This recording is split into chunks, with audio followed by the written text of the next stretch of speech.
Vamos começar? Reta final para a PGE Espírito Santo, uma prova que vai acontecer dia 2 de novembro, primeira e segunda fase no mesmo dia. E esse vídeo eu vou falar com vocês como eu me prepararia, ou melhor, como eu conduziria a minha reta final até o dia dessa prova. Se você chegou no canal aqui agora, calma, vê o vídeo até o final. Não precisa, aqui a gente não gosta de like, de compartilhamento, de inscrição por pena não. Quando você assistir o vídeo todo, se você gostar, se você concordar, se eu te ajudar de verdade com esse vídeo, aí sim você deixa seu like, se inscreve e até compartilha com alguém que tá de olho na PGE Espírito Santo, que é uma excelente oportunidade. Vamos lá, direto ao ponto. Fazendo as contas, a partir de hoje, dia 29 de setembro de 2025, até o dia 2 de novembro de 2025, data das provas da PGE Espírito Santo, a gente tem 35 dias, se você incluir os dias do início e do final, 34, se você não incluir um dos dois, né? Mas eu vou considerar 30 dias. Por que isso? Porque eu sempre gosto de fazer uma conta com uma certa folga. Aí a gente já tem uns dias aí contando com às vezes algum imprevisto. Se você tem filho, esses dias aí se você aquele dia que às vezes você precisou levar seu filho no médico, às vezes você precisou ir ao médico, às vezes você não conseguiu cumprir as suas metas. Eu sempre gostei de trabalhar com menos dias do que eu tinha efetivamente para eu ter essa folga. E outra coisa também, já cansei de falar com vocês, tem diversos vídeos aqui no canal falando sobre a necessidade, sobre a importância do descanso. Então eu sempre gostei também de na semana da prova eu dar uma diminuída, tirar o pé um pouquinho, descansar, principalmente pensando nessa prova que é prova objetiva e prova subjetiva no mesmo dia. Então os últimos dias eu não estudaria, às vezes você tem que se deslocar até o Espírito Santo para fazer a prova, é tudo por causa disso, então estou considerando 30 dias. O que eu faria aqui? Papel e caneta na mão, tranquilinho, dava para fazer usando a minha plataforma? Dava, mas como eu sempre falo com vocês, eu não tô aqui para ficar forçando venda em cima de vocês. Vou ensinar para você, se você quiser usar papel e caneta para fazer o seu planejamento. O que eu faria a partir daqui? Com meu papelzinho e minha caneta na mão aqui, tô até conferindo, eu vi aqui que a gente vai ter tô contando aqui junto com vocês, ó, dia 4 de outubro, dia 11 de outubro 2, dia 18 de outubro 3, dia 25 de outubro 4, dia 1º de novembro, dia 1º de novembro já é o final de semana da prova, então a gente tem 4 finais de semanas inteiros. Nesses sábados eu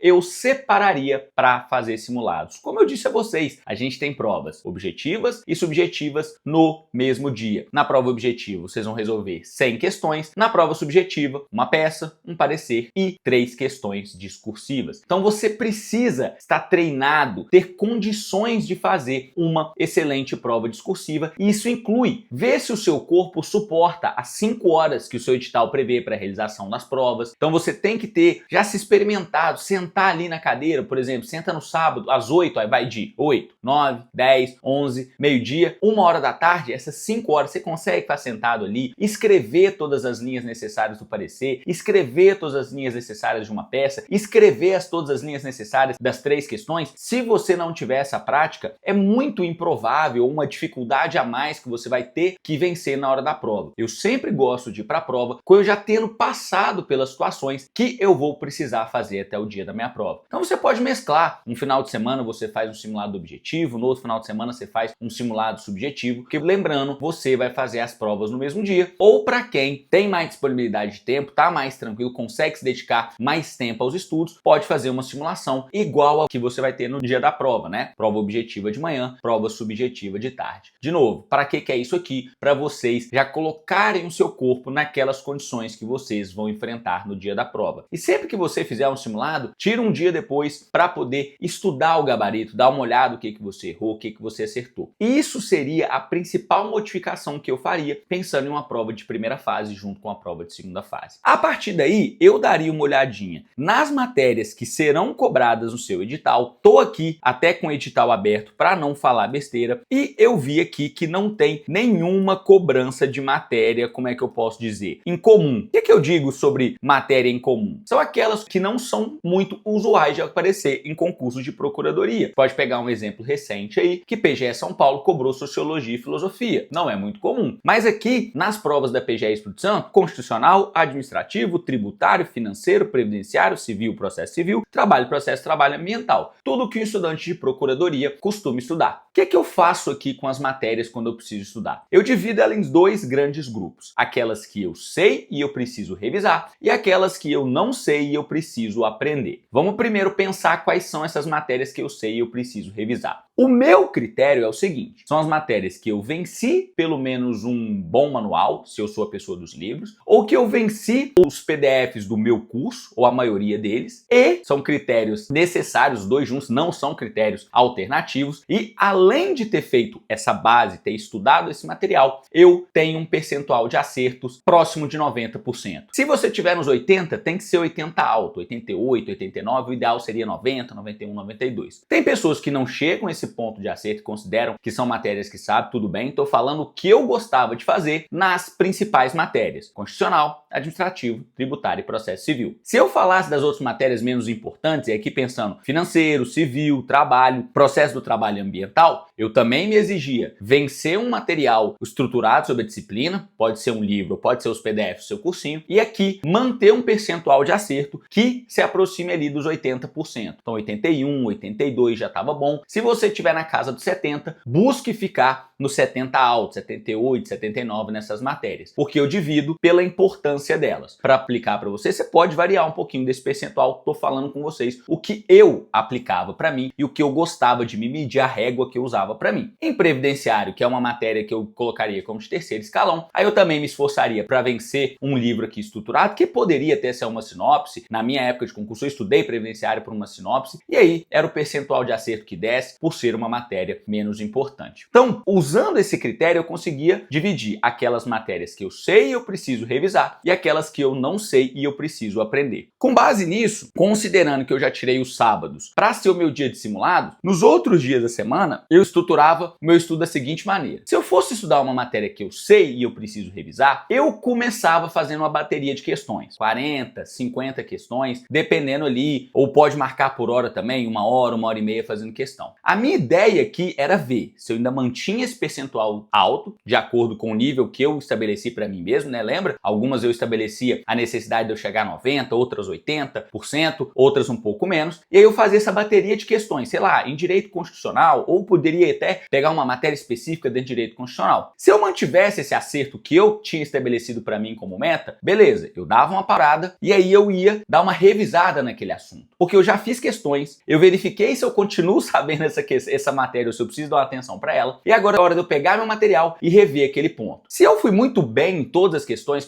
que eu fiz daquele tema, beleza, você faz uma revisão mais rápida, só olhando pontos ali que você precisa dar uma relembrada, mas pode ser que talvez você fez questões sobre controle de constitucionalidade e viu que você não está muito bem em cláusula de reserva de plenário. Então, quando você for revisar o seu material, na segunda parte dos seus estudos, digamos assim, você daria uma maior atenção para a cláusula de reserva de plenário. E aí depois, dentro da matéria que eu estudei, digamos direito constitucional, eu fazia mais um round ali para poder revisar a jurisprudência. Então, acabei com um round de questões ali de uma matéria específica. Se eu fosse estudar uma matéria que eu não sei e eu preciso aprender, eu invertia a ordem dos dois primeiros rounds. Se eu não sei aquela matéria, não adianta eu ir direto para as questões. Então, digamos aqui dentro de direito previdenciário, benefícios previdenciários, eu começaria estudando o meu material, a minha sinopse, o meu PDF, o meu livro, que você escolheu. Depois eu faria as questões, aí eu faria uma bateria também de 30, 40 questões. Só que aqui não é para revisar, é para eu fixar o que eu estudei. A gente está falando de uma matéria que eu não sei, né, que eu preciso aprender, e aí depois eu também finalizaria com mais um round para eu estudar a jurisprudência daquela matéria que eu estava estudando. E aí, mais uma atenção, na verdade, 2 pontos de atenção pensando nesse concurso. Primeira fase, sempre cai muito a questão que é letra de lei. Então, eu manteria essa estrutura toda que eu expliquei para vocês, só que eu adicionaria no início de cada dia, então sentei, a primeira coisa que eu vou fazer nesse dia é ler uma horinha, um roundzinho de lei seca, porque isso vai me ajudar a acertar as questões de múltipla escolha, prova de primeira fase cobra muito a letra de lei, vai me ajudar também a revisar as matérias, né, porque se eu tô lendo a lei eu vou acabando revisando ali aquilo que eu já sei sobre aquela matéria, e também no caso da PGE Espírito Santo. Como é uma prova de segunda fase sem consulta, muito improvável que o espelho te exija a citação dos dispositivos específicos, mas ele pode te cobrar sim, e é comum que cobre, o conhecimento da lei de maneira geral. Por exemplo, você não precisa saber qual é o dispositivo específico do CTN que trata da decadência tributária, mas você precisa saber que o CTN trata da decadência tributária e em quais termos, que estabelece ali o CTN sobre a decadência em direito tributário. Falei que eram 2 pontos de atenção finais, né? O primeiro foi essa necessidade de vocês estudarem a lei, revisarem a lei, e o segundo é de tirar um dia para descanso, que no meu seria o domingo. E cuidado, gente, tô falando aqui, tira o sábado para fazer simulado. Pode ser que o melhor dia para você fazer simulado seja no domingo. Pode ser que seu dia de descanso seja o sábado, seja a sexta, seja a quinta. Eu não sei com o que vocês trabalham. Às vezes você tem regime de plantão. Adaptem a rotina de cada um de vocês. Então, considerando que a gente tem 30 dias, 35 ou 34 até a prova, é assim que eu conduziria os meus estudos até a data da prova. Fiz questão de mostrar para vocês, sem mostrar a plataforma, como fazer isso que vocês conseguem fazer numa folha de papel, mas agora eu vou mostrar para vocês como dá para vocês usarem a plataforma para fazer esse ajuste. Então aqui, ó, da página inicial, vocês vão em